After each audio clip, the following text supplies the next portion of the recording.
Welcome to the Crazy Sports News channel. Today is episode 2 of our sports news.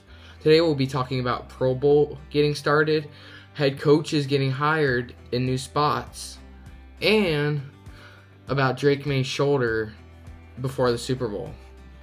People photographed when Drake Maye and the Patriots came into the Bay Area, and they saw Drake Maye carrying his travel bag with his right arm. That's his throwing arm. And if it was injured, why would he be putting any strain on it? Maye officially appeared on the Pats' projected injury reports last week as they went through the bye week ahead of their real Super Bowl prep.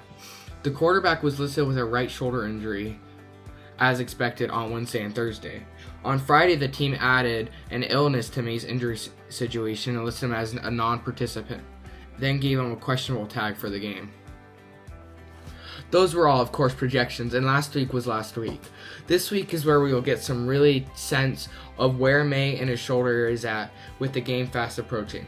We're still expecting him to be limited with the right shoulder, but full participation would certainly be a great sign for Maye's health. Either way, as one might expect with a franchise quarterback ahead of the Super Bowl, the discourse around Maye's shoulder reached critical mass by the end of last week. Shows have to talk about stuff, and the injury status of the most important player on the team is certainly something worth talking about. But Maye was never going to be out on Sunday, regardless of how his shoulder was. He probably needs to at least make a few good throws for the Patriots to win the Super Bowl over the Seahawks. The Las Vegas Raiders are reportedly working on a deal to hire Seahawks offensive coordinator Clint Kubiak. NFL Network and ESPN reported Sunday. Per the report, the deal can't be finalized until after the Super Bowl. Kubiak will be the third head coach in 3 seasons and their 6th since 2021 for the Raiders head coaching position. Kubiak met with the Raiders and Arizona Cardinals on Saturday, according to ESPN. Raiders owner Mark Davis, minority owner Tom Brady, and general manager John Spytek led the head coaching search. Kubiak is coming off his first season out as offensive coordinator of the Seattle Seahawks. In 2025, the Seahawks went 14-3 and were the number 1 seed in the NFC, advancing to Super Bowl 60 with playoff wins over the San Francisco 49ers and Los Angeles Rams. He also helped lead quarterback Sam Darnold and wide receiver Jackson Smith-Njigba to breakout seasons as Seattle boasted the number 3 scoring offense in the league.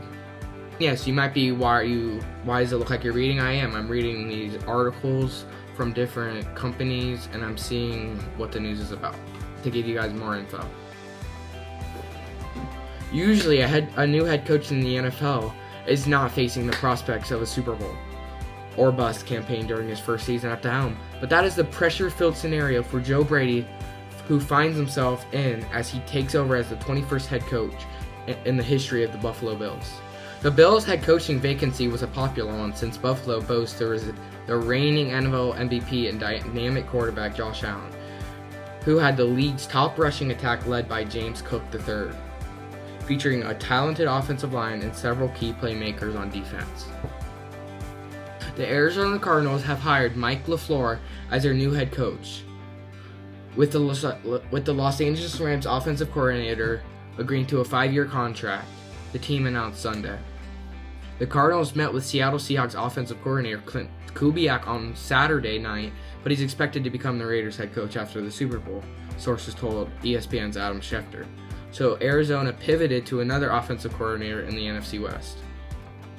Arizona initially interviewed LaFleur virtually, either in the cycle, and then hosted him for a 2-day interview, which included dinner with the team's executives last Monday and Tuesday. LaFleur, 38 years old, replaces Jonathan Gannon, who was fired as the Arizona's coach January 5th, kicking off a search for Gannon's replacement that lasted nearly a month. Let's talk some Pro Bowl. Bengals quarterback Joe Flacco was named as an AFC quarterback for this year's Pro Bowl games, the team announced Friday. It's the first time in Flacco's 18-year career that he has been named a Pro Bowler. Flacco, 41 years old, earned the honor as an alternate ahead of the Pro Bowl competition in Santa Clara, California this Tuesday.